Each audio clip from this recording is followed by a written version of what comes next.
hari ini kita akan berbincang-bincang dalam satu tema mengenal lebih dekat jenis-jenis surat di kantor pajak ya. Iya. Kita akan berbincang-bincang ini adalah dalam rangkaian agar masyarakat tidak ragu-ragu dan tidak tertipu ya Pak ya, apalagi kalau kantor dari pajak mungkin ada surat apa gitu, surat apa. Nah, kalau kita mengenal, kita akan tahu bahwa ini memang dari kantor pajak. Dan tujuannya ini juga beda-beda. Iya, dan ini adalah dari kantor yang lain ya, pajak yang lain mungkin ya. Oke. Baik, untuk lebih mengetahui saudara pendengar di mana kita tahu bahwa kantor pajak memiliki tugas untuk menghimpun penerimaan negara melalui pajak. Nah, tentu saja dalam menunaikan tugas-tugas tersebut, kantor pajak sering berhubungan langsung dengan masyarakat ya. Baik itu selaku wajib pajak atau juga pada masyarakat biasa, ada surat-surat himbauan dan lain sebagainya. Nah, biasanya juga surat yang datang kepada para wajib pajak khususnya atau kepada masyarakat. Nah, banyak jenis-jenisnya. Lalu untuk mengetahui apa saja jenis-jenis surat tersebut, apa maksudnya, berikut akan kita dengarkan penjelasan dari Bapak Aprianto, Kepala KP2KP Plehari. Ya, terima kasih Bunda Nelly. Bismillahirrahmanirrahim. Assalamualaikum warahmatullahi wabarakatuh. Waalaikumsalam warahmatullahi wabarakatuh. Ya, para sahabat Radio Tuntung Pandang dan masyarakat di Kabupaten Tanah Laut, perlu kami sampaikan tema pagi hari ini terkait dengan surat. Karena biasa kita kadang kalau ada istilah surat cinta dari Direktorat Jenderal Pajak, itu kayaknya ada yang mendebarkan. Lebih enak itu bahasnya surat cinta gitu.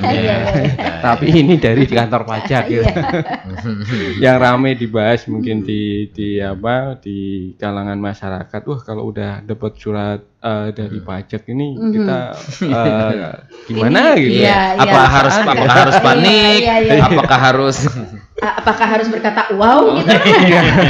Ini jadi membuat penasaran kepada wajib pajak dan masyarakat bahwa memang kantor pajak ini memang tugasnya adalah menghimpun penerimaan negara baik pajak melalui pajak. Nah, memang sarana komunikasi ke masyarakat itu bisa tatap muka langsung Bunda, jadi bisa kita berinteraksi di kantor pajak. Tapi ada kalanya kita melakukan komunikasi melalui surat, ya, baik surat secara pos maupun secara email. Nah, makanya penting di sini kita menyampaikan terkait dengan surat-surat tersebut. Apa maksud surat-surat tersebut? Nah, kalau masyarakat biasanya tahunya hanya SPT. Wah, ini SPT. Kita itu paling SPT, ngetren Pak. Paling ngetren. Nah, jauh-jauh sudah jarak 2 meter udah. Oh, ini SPT. Oh, iya gitu. Kita tahunya SPT gitu. SPT memang langkah awal dari wajib pajak untuk menyampaikan laporan terkait dengan penghasilannya, terkait dengan laba ruginya, terkait dengan hartanya. Nah, lewat SPT tersebut wajib pajak menyampaikan ke kantor pajak. Nah, ini istilah yang pertama terkait dengan SPT. Nah, tapi bagaimana kalau umpama wajib pajak ini belum menyampaikan SPT? Nah, biasanya nanti mulailah ada namanya surat cinta dari kantor pajak. Jadi permulaan surat cinta itu sebenarnya itu rasa sayang DJP kepada masyarakat gitu. Lah, rasa sayangnya dari SPT tersebut, nanti kalau memang tidak melaporkan atau belum melaporkan, maka kantor pajak memberikan surat cinta dalam bentuk apa? Surat teguran. Nah, nanti yang pertama itu ada namanya surat teguran. Surat teguran itu hanya istilahnya mengingatkan bahwa wajib pajak ini belum lapor SPT-nya. Betul. Mungkin karena sibuk, mungkin karena sibuk atau ada lupa gitu, ada sehingga diberikan surat teguran. Makanya, jadi jangan tersinggung kalau ada surat teguran. Ini adalah bentuk kasih sayang ya Pak ya. Makanya itu bentuk cintanya DJP kepada masyarakat, kepada wajib pajak. Jadi karena saking cintanya itu gitu kan, Kalau nggak lapor nanti dikasih teguran. Biasa kan kalau kita lagi deket itu nggak WA dikit aja kan langsung diinget kan. Iya, Kok nggak ke WA kemana gitu. Iya, betul sekali. Kalau ini kok nggak lapor dong iya. gitu. Betul. Nah, itulah ya. Istilahnya itu. Iya, Jadi iya. jangan langsung, wah ini saya dapat surat dari kantor pajak nggak? Atau Lihat misalnya, dulu. oh kantor pajak ini baru saya terlambat sebentar aja sudah disuratin. Iya. Iya. Padahal itulah bentuk kasih sayangnya ya. Karena itu memang bentuk kasih sayangnya bahwa kita ada namanya surat teguran. Nah, selain surat teguran itu nanti ada surat himbauan. Surat teguran ini berapa kali disampaikan, Pak? Kalau surat teguran hanya satu kali. Satu kali. Jadi nggak kita ada teguran pertama, teguran kedua gitu ya. Kalau teguran ketiga nggak umpan-umpan juga, langsung didorong gitu. Dan jangka waktunya Pak dari Iya kan biasanya tegur satu kali ya dua kali dijorokin didorong gitu. Oke. Jadi satu kali aja. Jadi satu kali. Jadi memang surat teguran ini sebenarnya hanya kita mengingatkan untuk jangka waktunya bahwa wajib pajak belum melapor SPT karena surat teguran ini adalah langkah utama Direktorat Jenderal Pajak untuk mengarah ke tindak lanjut lainnya.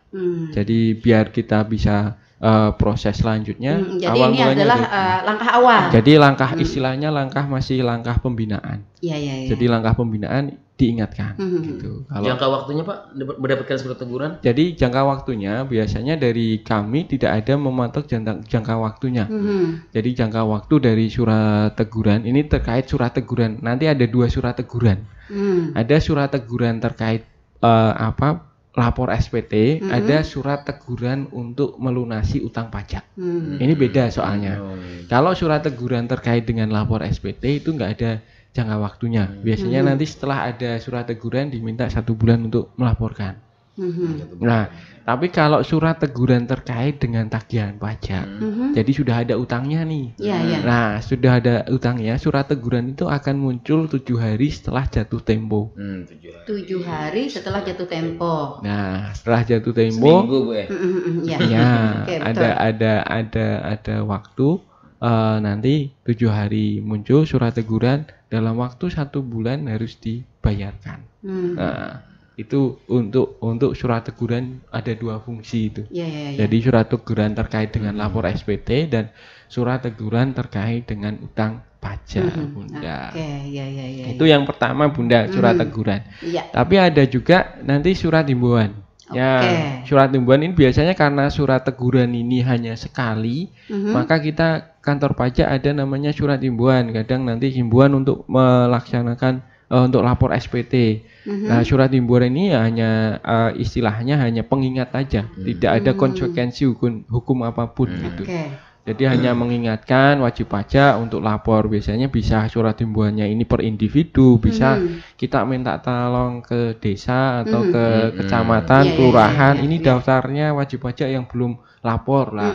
Minta tolong untuk dihimbaukan, untuk disampaikan ke masyarakat untuk melapor SPT gitu. Ya, ini biasanya bentuknya kayak gitu, Bunda. Atau misalnya surat himbauan bagi masyarakat yang belum terdaftar sebagai wajib pajak. Ya, bisa juga gitu, Bunda. Jadi ada juga surat himbauan yang memang ternyata di kami ada data, tapi wajib pajak belum punya NPWP. Nah, makanya dihimbau untuk mendaftarkan diri untuk memperoleh NPWP itu, Bunda. Betul.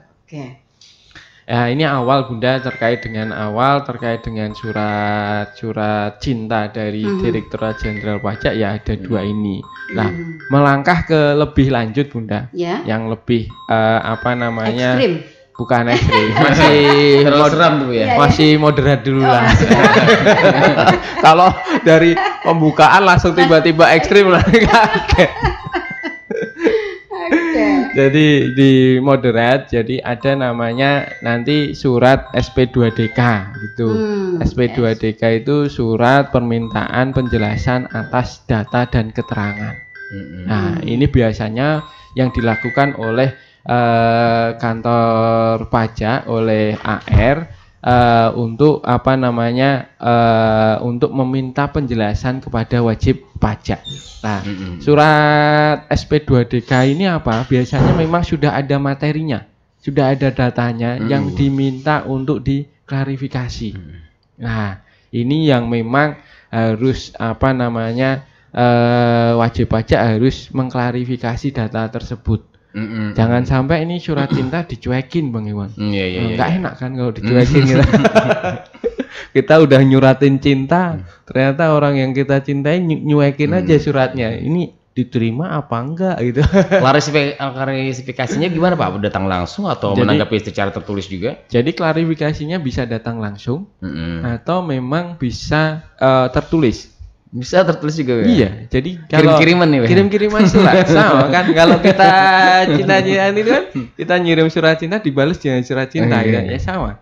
Jadi nggak masalah. Jadi wajib pajak bisa kalau mau datang langsung ke kantor pajak bisa, atau bisa juga menjawab lewat surat kalau memang sibuk atau memang di luar kota, ya kan. Sudah datang suratnya, oh kayak gini, oh ini saya punya Harley, ini bukan punya saya gitu lah ya, tinggal oh itu nama saya saja tapi sebenarnya miliknya Pak A gitu, boleh aja gitu. Atau memang ada data pembelian gitu, oh pembelian rumah gitu, oh ini bukan saya gitu, atau ini nama saya dipakai saja, silakan.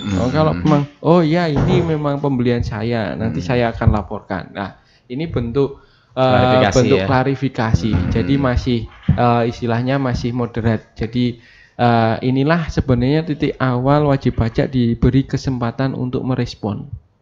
Jangan sampai kalau sudah ada SP2DK ini tidak direspon, karena kita tidak tahu kan Bunda, ini sebenarnya surat cinta saya ditolak atau diterima, kan nggak tahu gitu. Atau jatuh di mana gitu ya?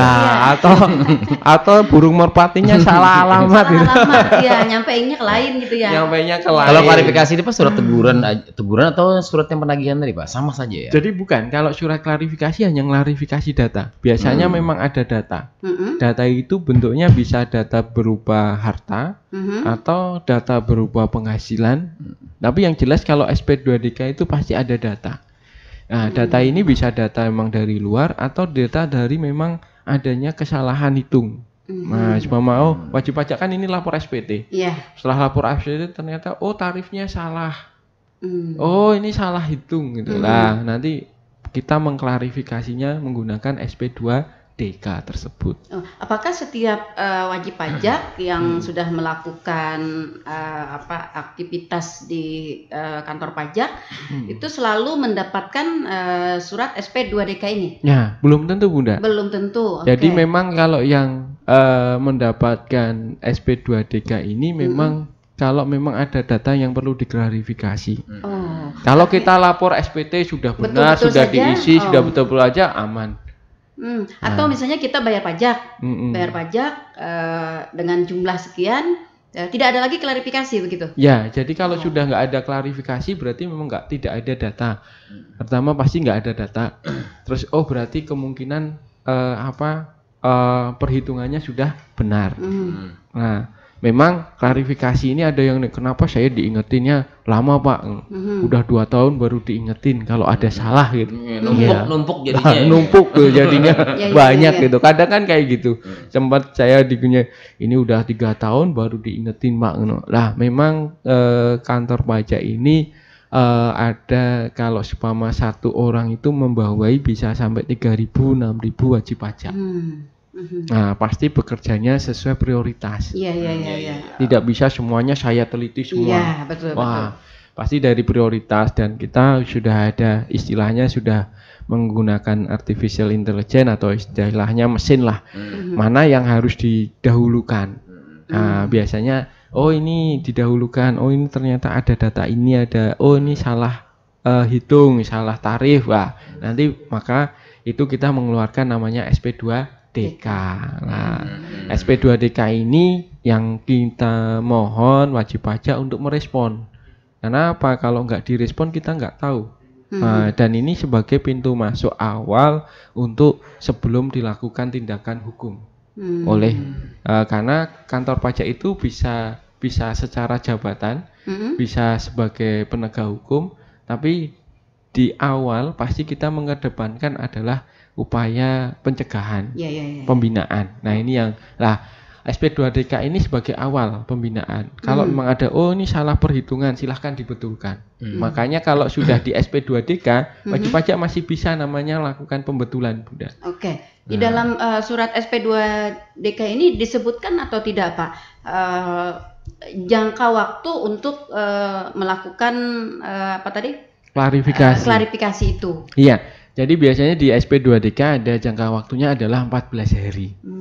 Ya. 14 hari, cuma 14 hari, Pak? Ya, jadi 14 hari. 14 kalau hari ini 14 hari kerja ya? Ya, 14 hari Sabtu kerja. Minggu kehitung. Jadi kalau memang dirasa wajib pajak kurang, itu bisa meminta perpanjangan. Perpanjangan waktu.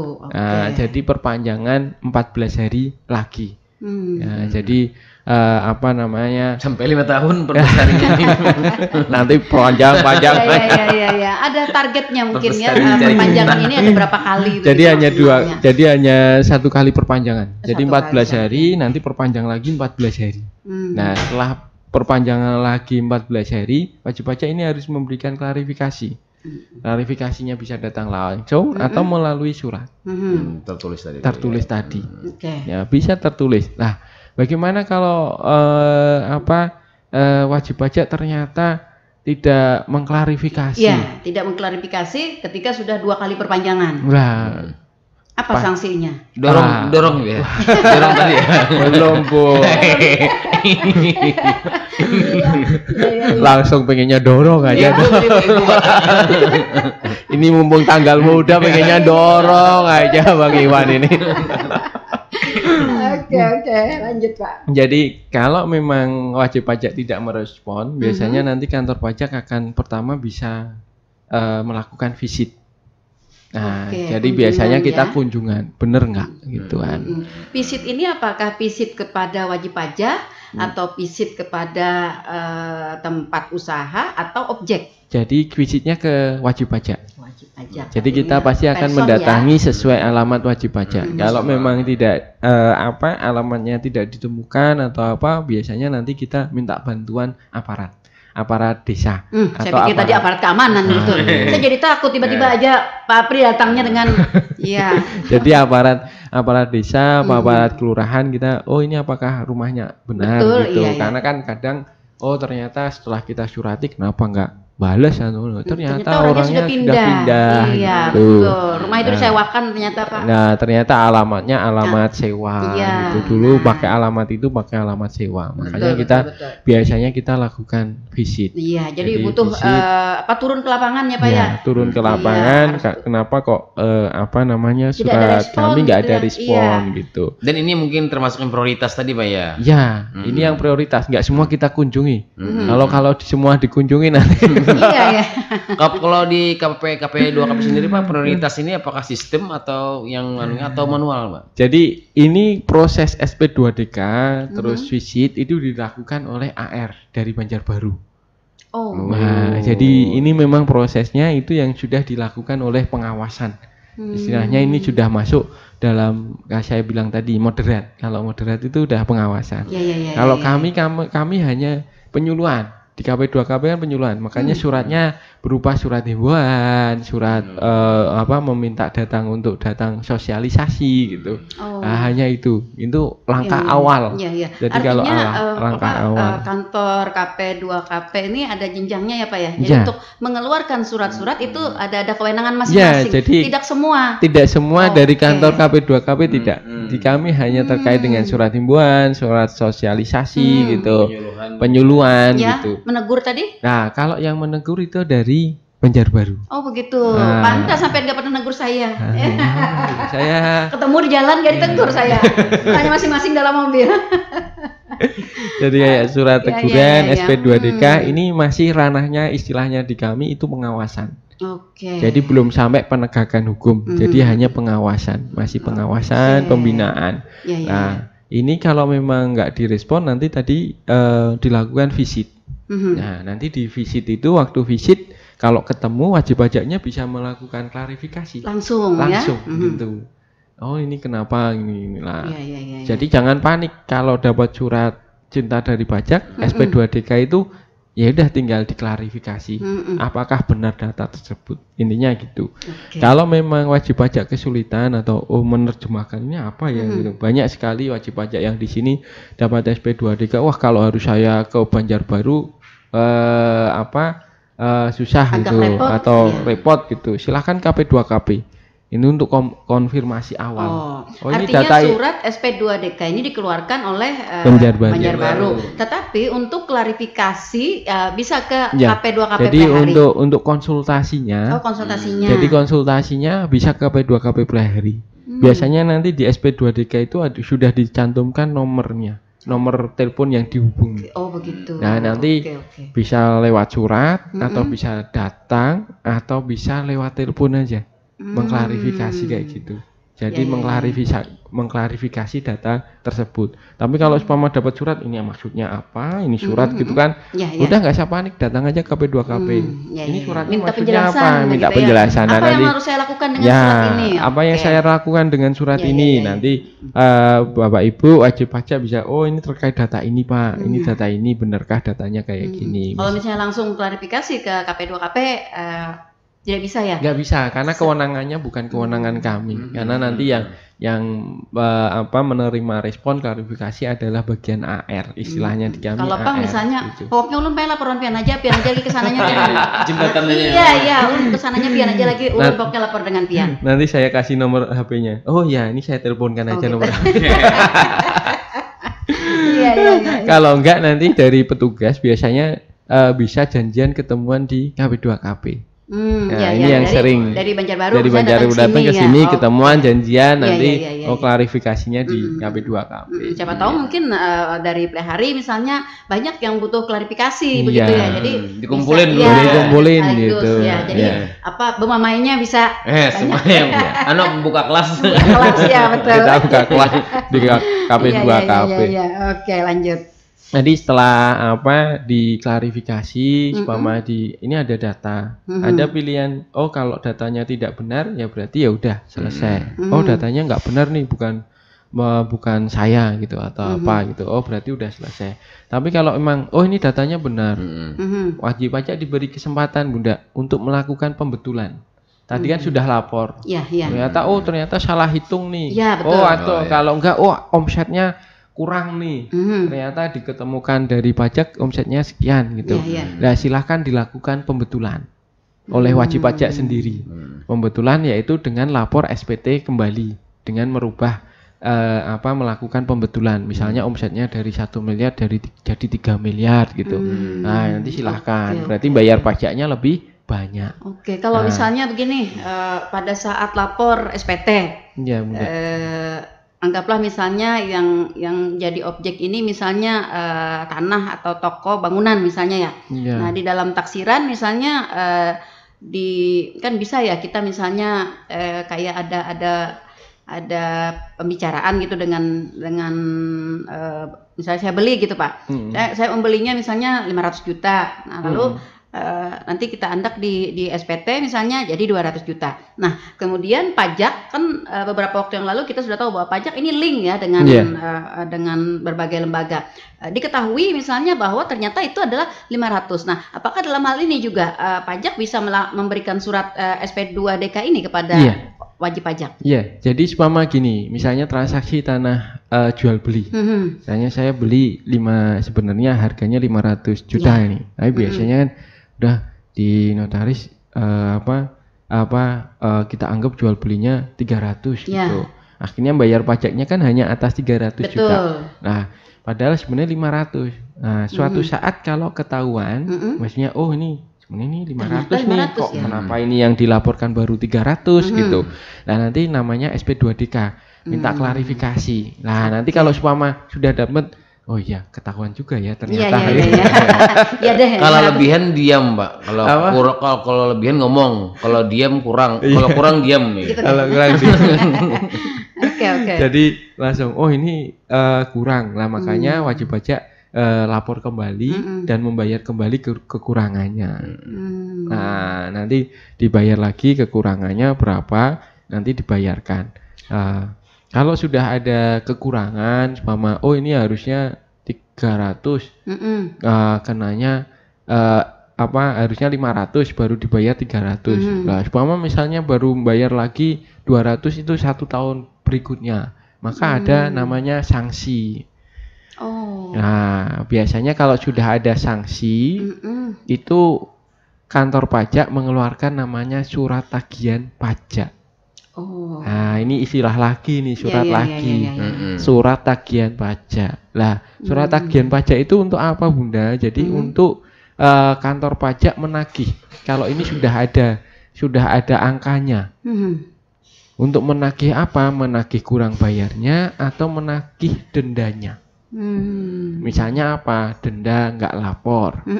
Nah, kalau nggak lapor kan ada dendanya 100.000 untuk orang pribadi, untuk badan 1 juta. Kalau ini telat atau nggak lapor, berarti nanti diterbitkan surat tagihan pajak. Nah, kalau sudah ada surat tagihan pajak, itu sudah ada implikasi hukumnya. Sudah ada konsekuensinya. Jadi konsekuensinya apa? Berarti wajib pajak utang kepada negara. Nah, sebesar nominal yang ada di surat tagihan pajaknya tersebut. Kalau yang tadi dari awal itu kan belum ada konsekuensinya ya, belum ada konsekuensi hukumnya. Nah, kalau sudah mulai di surat tagihan pajak, itu sudah ada konsekuensi hukumnya. Nah, ini yang harus mulai diperhatikan oleh wajib pajak. Nah, ini biasanya sudah ada nominalnya. Kalau di surat tagihan pajak itu sudah ada nominalnya. Entah 100.000, entah 1 juta, ada kalau yang sampai besar bisa ratusan juta juga gitu. Nah, ini yang mulai harus diperhatikan oleh wajib pajak kalau sudah ada namanya surat tagihan pajak. Nah, jadi surat tagihan pajak ini berarti terbit dari hasil klarifikasi. Ya. Jadi terbitnya surat tagihan pajak ini hasil klarifikasi atau memang hasil dari adanya denda atau sanksi. Ya, misalnya tidak kita klarifikasi, tapi umpama misalnya wajib pajak lapor SPT-nya telat. Nah, itu kan otomatis memang akan ada denda. Nah, itu otomatis nanti surat tagihan pajak akan keluar. Nah, tidak perlu diklarifikasi karena secara hukum memang denda itu akan ada. Tapi kalau terkait dengan data tadi itu pasti hasil klarifikasi. Setelah hasil klarifikasi wajib pajak membetulkan, menambah bayar misalnya, otomatis kan ini harusnya dulu dibayarnya 2 tahun lalu. Kenapa bayar di sekarang? Maka ada sanksinya. Nah, jadi atas sanksinya, sisa dari pembayaran pajak ditambah dengan sanksinya. Nah, itu ditagihnya dengan surat tagihan pajak itu, Bunda. Saya kembali ke yang baru kita surat teguran nih, Bu ya. Iya, benar. Itu, Pak. Iya, ternyata. Nah, ke klarifikasi tadi, Pak, surat SP2DK tadi. Tadi kan langkah selanjutnya ya, setelah dikirimi surat SP2DK tadi sudah perpanjangan 4 hari tidak ada respon, lalu dilakukan visit ya, visit kepada wajib pajak. Nah, kalau ternyata visit ini juga tidak berhasil, Pak, apa yang dilakukan oleh kantor pajak? Benar, Bunda. Jadi kalau memang visit ini nggak berhasil, misalnya nggak ditemukan, atau wajib pajak menyangkal data tersebut, maksudnya menolak data tersebut, maka Direktorat Jenderal Pajak bisa melakukan uji kepatuhan. Jadi selama ini ada data disampaikan ke Bang Iwan, ini bukan data saya, padahal ini di kantor kami ini datanya benar punyanya Bang Iwan. Bang Iwan tapi menyangkal, iya kan? Bisa saja kan? Bisa saja. Nah, maka dilakukan pengujian. Nah, pengujian apa? Dilakukan istilahnya di kami namanya pemeriksaan, Bunda. Jadi kalau memang wajib pajak dihimbau di SP2DK tidak melakukan respon atau merespon tapi menolak, artinya antara petugas pajak dan wajib pajak ini beda pendapat, maka akan dilakukan pemeriksaan. Nah, dilakukan pemeriksaan nanti muncul namanya surat pemberitahuan pemeriksaan. Nah, SP2 istilahnya. Nah, kalau sudah muncul surat pemberitahuan pemeriksaan, maka wajib pajak tidak lagi bisa melakukan pembetulan. Langkahnya kan tadi udah dikasih data, diminta untuk divisit, diminta untuk melakukan pembetulan. Benar nggak datanya? Tapi kalau sudah oh ini bukan data saya gitu. Ini bukan data saya atau tak cuekin sajalah gitu. Maka istilahnya tahapan pembinaan pengawasan dari kantor pajak itu udah selesai. Pian dikasih kesempatan nih mengklarifikasi, udah didatangi, masih saja nolak gitu kan. Nah makanya nanti kantor pajak menerbitkan SP2, surat pemberitahuan pemeriksaan. Nah di saat sudah keluar SP2, wajib pajak sudah tidak lagi ada setelah nanti SP2, oh ya nih mau diperiksa gitu, saya tak betulkan aja lah gitu. Wah itu udah nggak bisa. Sudah gitu. terlambat. Sudah terlambat gitu. Pintu maaf sudah ditutup. Ya. Tiada maaf bagimu lagi. jadi nggak istilahnya nggak bisa nih saya mau balikan gitu. Iya. Oh begitu. Jadi nama istilahnya SP2. Jadi surat pemberitahuan pemeriksaan. Nah kalau sudah masuk ke pemeriksaan nanti petugasnya lain lagi Bunda. Sama-sama di KPP tapi petugasnya lain. Lebih sangar berarti ya. Tetap orangnya ketawa-ketawa Bunda gitu. Tetap orangnya kalau orang pajak tetap humanis juga. Cuma memang kewenangannya masing-masing. Jadi memang kewenangannya melakukan pemeriksaan. Jadi istilahnya berarti nanti prosedurnya adalah pemeriksaan. Pasti diminta dokumennya. Kalau memang menyangkal, mana dokumennya menyangkal. Kalau memang memang benar. Jadi jangan khawatir juga. Pemeriksaan itu juga jangan saya diperiksa pajaknya gitu. Bukan seram itu enggak. Kalau memang wajib pajak merasa confirm dengan datanya. Oh ini data saya kayak gini kok. Nah, silahkan disampaikan. Nah, nanti petugasnya pemeriksa itu adalah memastikan benar enggak datanya. Nah, nanti dari data tersebut akan di cross check antara data yang dipunyai Direktorat Jenderal Pajak dengan data yang dimiliki oleh wajib pajak. Nah, nanti tugasnya pemeriksa ini yang mencari kebenaran. Yang benar siapa? Gitu. Nah, itu. Nah, nanti dari surat pemeriksaannya itu baru akan muncul namanya surat ketetapan pajak. Nah, surat ketetapan pajak ini yang hampir sama statusnya dengan surat tagihan pajak tadi. Nah, surat ketetapan pajak ini merupakan produk hukum. Nah, produk hukum ini surat ketetapan pajak ini bisa surat ketetapan pajak nihil. Nihil ini berarti apa? Berarti datanya wajib pajak benar, nggak ada konsekuensi adanya kurang pajak. Ada surat ketetapan pajak lebih bayar. Berarti wajib pajak ini lebih bayar. Artinya uangnya lebih nih di Pak Apri gitu ya. Iya. Pak Apri harus kembaliin ke saya gitu. Benar. Itu biasanya senang itu kalau dapat. Kalau ngopi nih. Wajib pajaknya senang nih kalau dapat surat ketetapan pajak lebih bayar. Otomatis nanti negara akan mengembalikan. Itu pasti akan dikembalikan kalau sudah ada surat ketetapan pajak lebih bayar. Tapi ada kebahagiaannya ada kebahagiaannya. Ada kebahagiaan. Jadi jangan khawatir. Jadi kalau umpama diperiksa ini ada surat ketetapan pajak nihil ini berarti nggak ada pajak yang impas lah. Nah, happy juga. Istilahnya berelaan lah istilah Banjarnya kita juga. Berelaan. Nihil gitu. Tapi yang ketiga ini surat ketetapan pajak kurang bayar.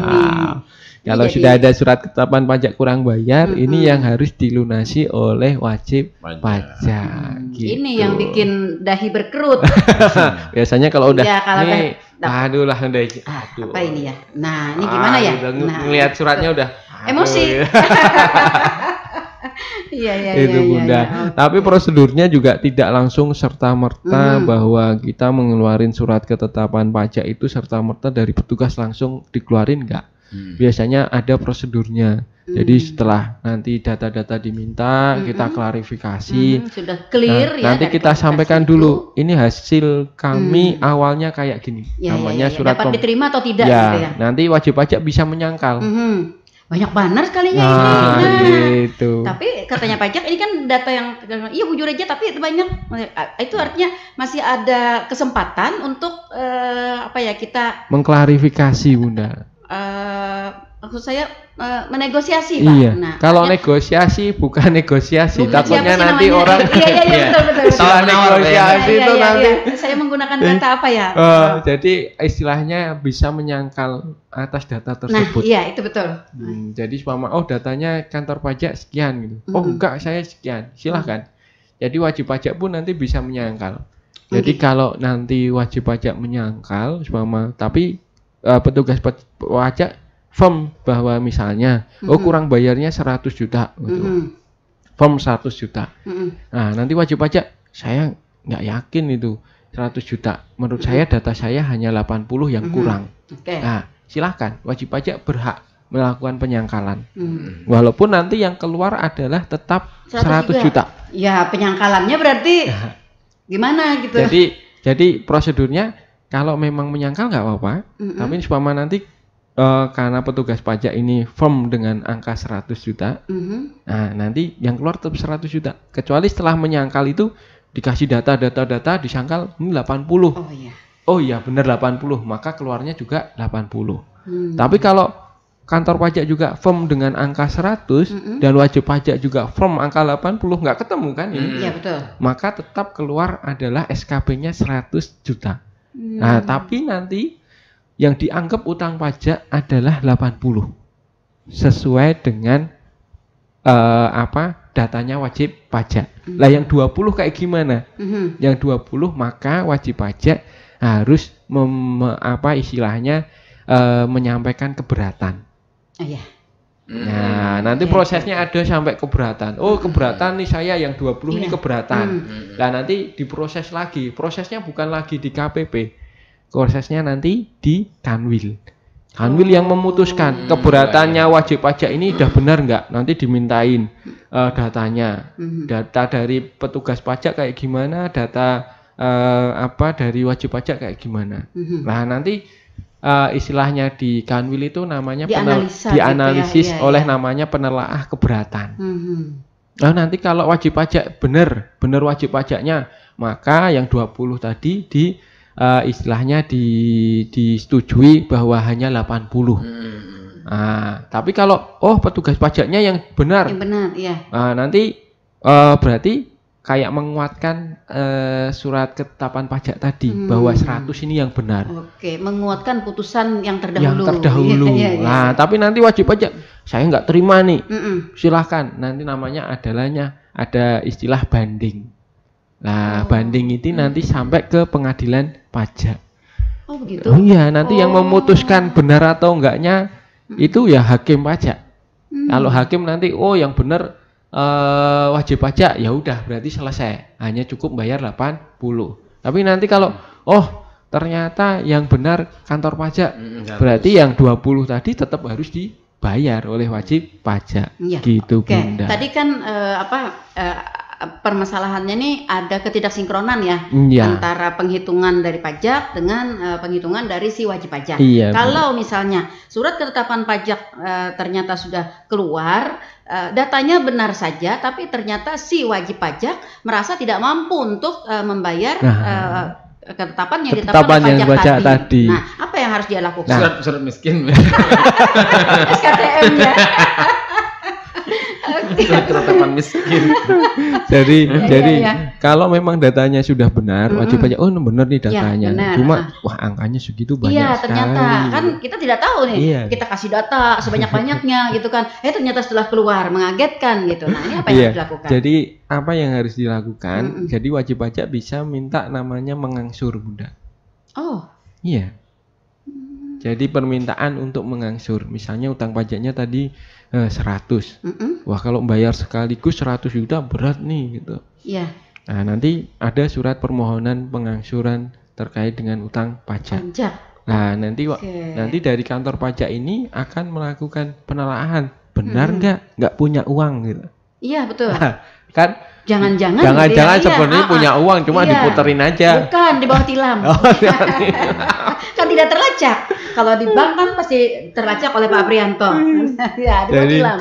Jadi kalau diteliti, kalau memang memang ini lagi kesulitan keuangan, terus usahanya memang lagi down gitu ya, nanti kantor pajak akan bisa melakukan keringanan.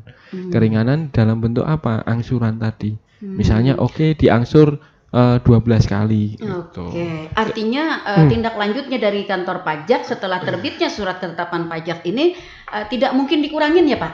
Jumlahnya. Kalau jumlah terkait dengan sanksinya bisa. Jadi ada hak, ini sekaligus menyampaikan ada hak wajib pajak untuk meminta pengurangan. Tapi pengurangannya ini hanya atas sanksinya, bukan pokok pajaknya. Oh begitu? Iya. Yang 100 juta tetap. Jadi ya spama misalnya biasanya spama pokoknya itu 100 juta.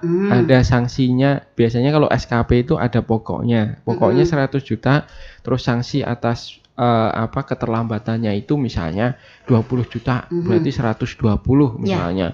Nah, wajib pajak bisa meminta pengurangan atas sanksinya. Oh, ini sanksinya terlalu besar nih, saya minta tolong dikurangi dulu. Bisa. Kalau pokoknya nggak bisa dikurangi lagi? Kalau pokoknya nggak bisa, karena pokoknya kan terkait dengan materi tadi. Iya. Kalau materinya sudah benar kan berarti udah nggak bisa. Betul. Kalau kecuali memang tadi ada selisih tadi Bunda. Iya. Tadi ada selisih, hitungan saya 80, hitungannya pajak 100. Ini selisih, makanya namanya bukan pengurangan, tapi keberatan. Nah, itu terkait dengan pokoknya. Tapi kalau sanksi bisa punya wajib pajak punya hak untuk melakukan pengurangan. Tapi kalau supaya sudah dikurangi, sudah ini udah fix lah yang harus dibayar misalnya 100 juta gitu. Nah, maka wajib pajak masih bisa punya hak untuk melakukan angsuran. Nah, misalnya kalau 110 juta kalau langsung dibayar kan lumayan gitu. Saya minta perasaan Pak kurangnya gitu di dalam berangkas. Iya, diangsur lah misalnya 1 tahun. Nah, itu bisa. Nah, keputusan terkait dengan angsuran ini nanti disetujui oleh kantor pajak. Apakah setahun, apakah 6 bulan atau hanya 3 bulan. Nah, nanti dilihat dari kemampuan dari wajib pajaknya. Maksimal berarti 1 tahun ya? Biasanya maksimal 1 tahun. Iya, ada kewajiban lagi begitu. Iya, biasanya maksimal 1 tahun untuk angsuran Bunda. Oh gitu. Iya. Nah, ini saya ingin menggarisbawahi bahwa ketika terbit surat SP2DK tadi untuk klarifikasi ini hendaknya digunakan sebaik-baiknya oleh wajib pajak. Karena nanti ketika sudah keluar surat ketetapan pajak Anda sudah tidak bisa lagi untuk mengurangi atau minta keberatan atau apa, kecuali tadi bisa minta pengurangan sanksi dan meminta untuk pengangsuran pajak. Iya. Jadi memang surat cinta yang SP2DK ini memang pintu awal. Nah, iya. Jadi ini yang harus wajib pajak perhatian. Jangan sampai udah dikasih surat cinta kok nggak dihiraukan gitu ya, dicuekin gitu aja, ada apa-apa ini gitu. Nggak apa-apa ini ya. Jadi kalau memang sudah namanya SP2DK, saya minta kepada masyarakat wajib pajak untuk merespon apapun responnya. Jadi nggak masalah, tapi apapun responnya. Jadi dengan kita ketemu, kita bicarakan, pasti nanti akan ada solusinya. Betul. Nah, gitu Bunda. Cuma kalau nggak ada direspon, udah keluar SP2 surat perintah pemeriksaan, pemberitahuan pemeriksaan, maka itu udah melalui prosedur. Itu udah nggak bisa kita kembali lagi, jadi mau balikan lagi, saya balikan lagi deh gitu nggak bisa. Kemarin sudah saya tunggu-tunggu untuk balikan tapi nggak dihiraukan. Sekarang saya sudah ketemu dengan yang lain. Gitu. Oke, nah seperti itu. Jadi ini saya ingin tekankan ya untuk para wajib pajak ketika menerima surat SP2DK agar memperhatikan dengan sebaik-baiknya.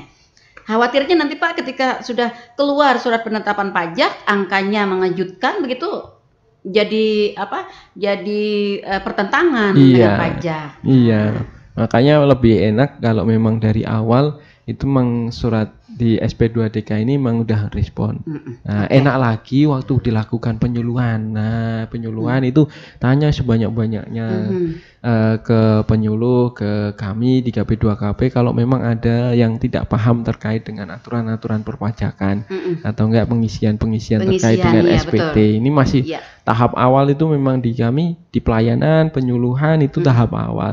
Nah, tahap selanjutnya tadi moderat itu di pengawasan dengan adanya SP2DK, surat teguran itu masih di tahap istilahnya moderat. Nah, nanti kalau sudah sampai ke pemeriksaan itu sudah istilahnya di kami sudah penegakan hukum gitu. Bunda. Sudah ada unsur-unsur sanksi. Ada unsur-unsur sanksi, konsekuensi yang harus produk hukum yang harus memang dipatuhi oleh masyarakat atau wajib pajak. Iya. Ternyata ya. Banyak juga ternyata. Iya, surat-surat cinta yang dari pajak ya. Jadi, yang mungkin tidak banyak orang tahu, Pak. Tidak banyak orang tahu ya tentang surat-surat ini. Ya, contohnya aja kayak kita yang paling tahu adalah SPT. Iya. SPT. Makanya ini kita sampaikan terkait dengan surat-surat tersebut biar masyarakat tuh nggak panik. Betul. Kalau dapat surat pajak ini gimana nih gitu. Wah, panik. Jangan, nggak usah gitu. Kita tinggal konsultasikan ke kantor pajak atau biasanya kalau di surat itu ada kontak teleponnya silakan dihubungi gitu. Karena ya istilahnya di kita itu kan terkait dengan hukum administrasi ya, Bunda. Jadi awalnya hukum administrasi, tapi kalau tidak dipenuhi bisa mempunyai konsekuensi hukum. Nah, ini yang jangan sampai terjadi gitu. Nah, itu yang dihindari ya, Pak ya. Sebenarnya kantor pajak sebenarnya memberikan keleluasaan ya kepada wajib pajak untuk kita menyusun laporan pajak ini secara benar dan secara dapat diterima oleh kedua belah pihak gitu.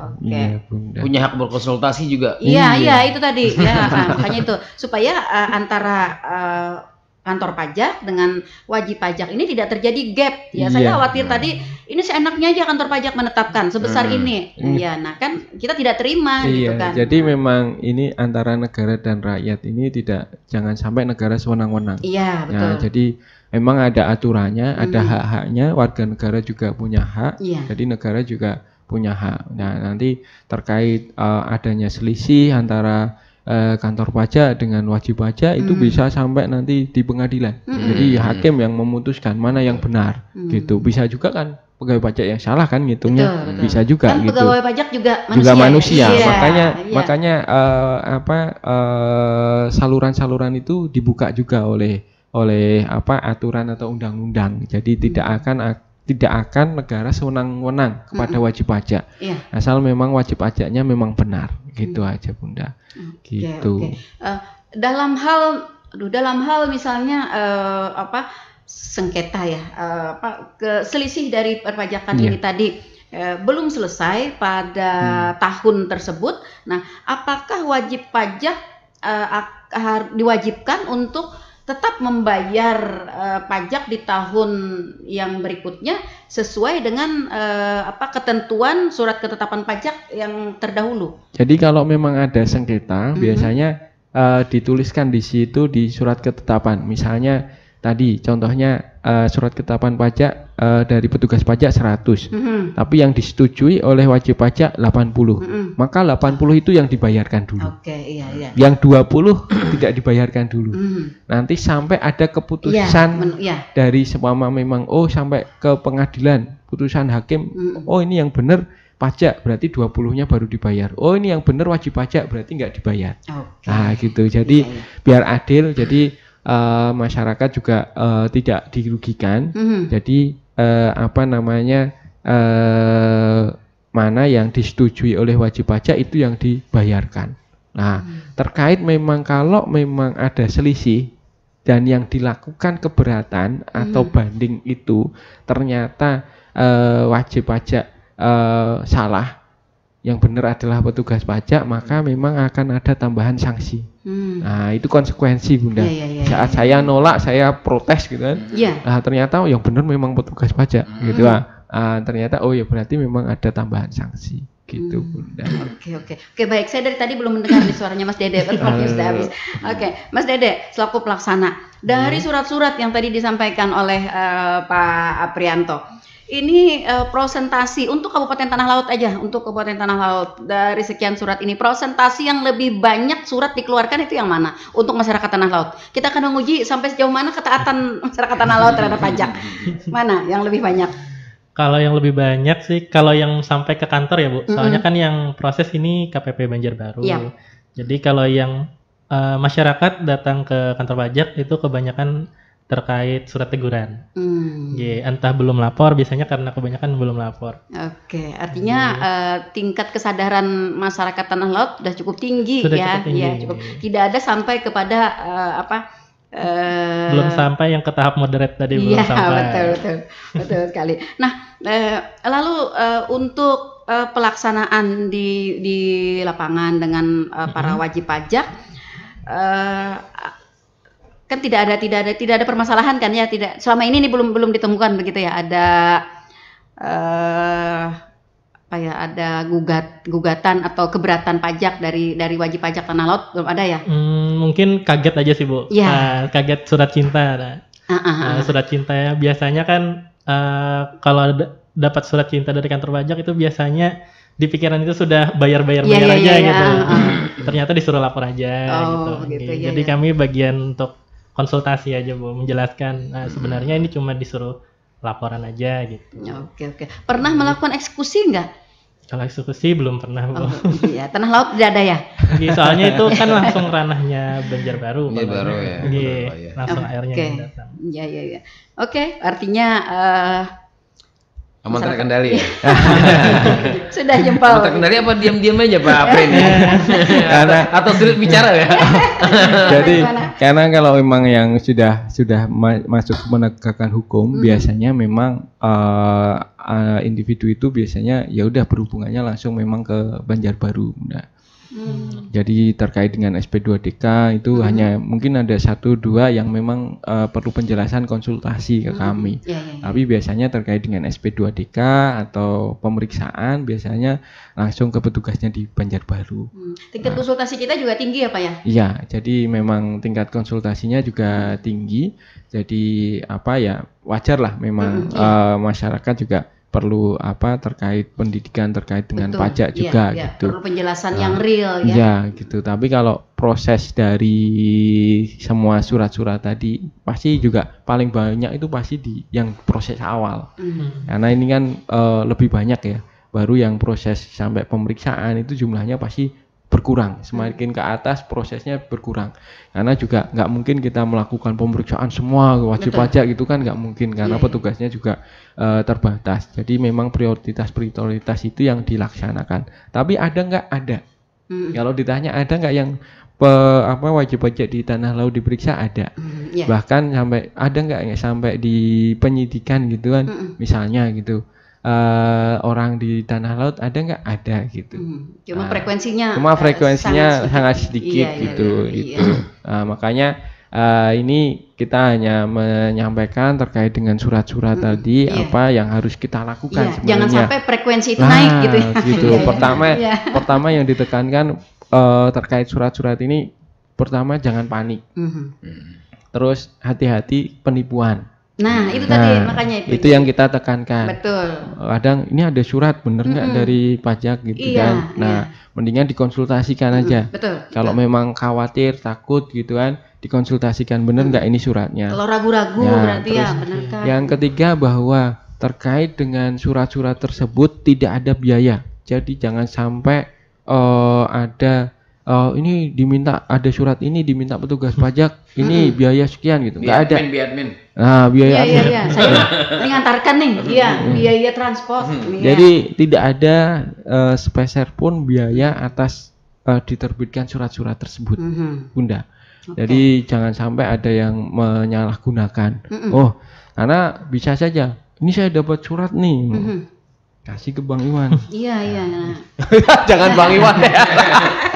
Bang Iwan, wah beres nih, pian ngasih saya lah 500.000 ini beres nih. Padahal ini cuma surat teguran aja gitu. jadi tidak ada unsur biaya apapun terkait dengan surat teguran.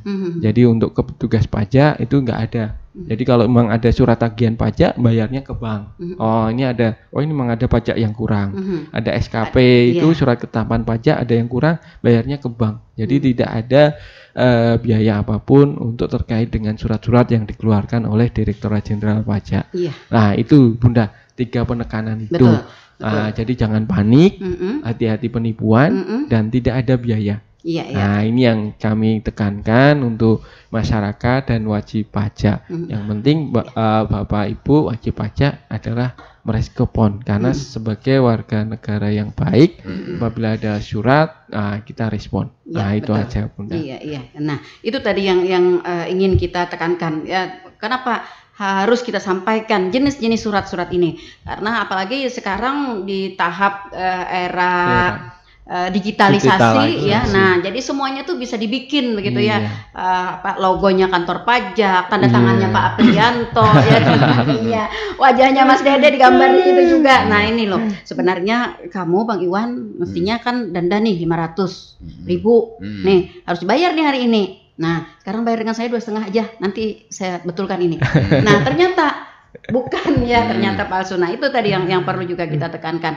Maklum dalam kondisi era sekarang ya Pak sekarang, ya. Jadi jangan sampai masyarakat kepanikan juga. Jadi mau aja bayar. Dulu kan kita pernah bicara aplikasi ya Pak ya. Terus seandainya SP2DK ini masuk aplikasi ini, jadi mudah formulirnya nih. Jadi gini.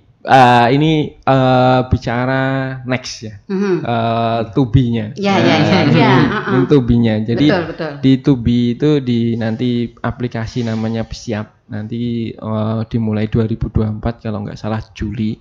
Itu nanti surat-surat itu tidak hanya dikirim pos, tapi juga akan masuk ke aplikasi. Itu. Jadi kita wajib pajak itu punya namanya tax account manajemen. Jadi punya akun lewat di website kita masuk. Nah itu akun kita. Akun kita itu isinya apa? Isinya riwayat pajak yang sudah dibayar. Ternyata ada kelebihan juga masuk ke akun itu. Saya punya kelebihan pajak nih sekian gitu. Termasuk nanti kalau ada surat cinta pun akan masuk di akun. Ini saya dapat surat nih dari pajak nih ternyata gitu. Jadi, selama 20 tahun saya berusaha. Ternyata saya hitung saya hampir berapa miliar nih bayar pajak. Jadi kan enak apa kalau misalnya jarak jauh kan dari kantor kan, jadi klarifikasi data mungkin di aplikasi itu ya. Jadi di akun itu akan kelihatan Bunda. Seluruh historinya. Ini yang kita tunggu. Next. Nanti tahun depan banyak sosialisasi Bunda terkait dengan next to be-nya ini, termasuk aplikasinya, terus isinya aplikasi, karena di aplikasi itu nanti juga ketahuan. Jadi ternyata saya beli misalnya saya beli mobil. Nanti di akun saya misalnya di salah satu merek mobil lah, kan pasti ngeluarin faktur. Nah otomatis nanti di akun saya masuk itu. Iya saya beli gitu ya. Nanti ketahuan gitu. Dari fakturnya itu ketahuan, udah masuk nih pembelian saya. Jadi nanti pembelian saya ini bisa saya masukkan di SPT. Berarti saya harus masukin nih mobil. Karena kan ketahuan juga kalau nggak saya masukin gitu. Kalau sekarang kan nggak bisa kan? Bisa aja lagi nyelip kalau sekarang ya. Kalau sekarang kan bisa aja nyelip. Kalau nanti udah otomatis masuk gitu di aplikasi. SP2DK masuk aplikasi. Nanti yang tubinya itu memang masuk di akunnya. Nah, cuma memang kendalanya ini karena kan itu aplikasi, bentuknya kan web. Jadi memang dunia digital ini yang harus dipahami oleh wajib pajak. Ini tantangan ke depan ini. Karena tidak semua wajib pajak menguasai digital. Ini yang jadi makanya tetap ada surat juga tetap ada. Walaupun ini masih banyak. Masih banyak yang tidak masuk di dunia digital. Dia memilih dunia lain. Oke, baik. Senang sekali ternyata ya kalau kita berbincang-bincang soal pajak, meskipun di dalam bayangan nih ada kewajiban untuk bayar, tapi ternyata tidak semuanya masalah perpajakan ini mengkerutkan. Hari ini kita pajak. Baik, saudara pendengar, waktu kebersamaan kita sudah berada di penghujung dan itu tandanya kita harus undur pamit dari ruang dengar Anda dalam program Talkshow Inspirasi Pagi edisi hari ini, Selasa 7 November 2023. Mudah-mudahan apa yang kita perbincangkan ini benar-benar menambah wawasan pengetahuan bagi masyarakat kita, sehingga apa yang tadi ditekankan oleh Pak Apri ya, 3 hal tadi ya, itu dapat dihindari terjadi di dalam masyarakat kita. Butuh closingnya Pak, silakan. Ya. Jadi terima kasih Bunda. Jadi ini terkait dengan tema surat cinta dari pajak, bahwa mengulang tadi yang saya sampaikan bahwa terkait dengan surat cinta dari pajak ini, yang pertama wajib pajak jangan panik, yang kedua hati-hati dengan penipuan, yang ketiga adalah tidak ada biaya apapun dari surat tersebut. Jadi itu hal-hal yang harus dipastikan oleh wajib pajak, dan jangan sungkan-sungkan, jangan takut konsultasi ke KP2KP atau ke KPP untuk mengetahui lebih jauh terkait dengan surat tersebut, Bunda. Mungkin itu, terima kasih wajib pajak yang baik, kami tunggu kedatangannya di KP2KP Plehari. Iya, baik. Sampai di sini jumpa kita di program Talkshow Inspirasi Pagi edisi hari ini bersama dengan KP2KP Plehari. Terima kasih Pak Aprianto sudah berbincang-bincang di pagi hari ini. Terima kasih Mas Dede. Selamat beraktivitas. Semoga lebih banyak perolehan pajak kita dan lebih banyak wajib pajak kita yang bijak, yang bijak ikut membangun bangsa ini. Saudara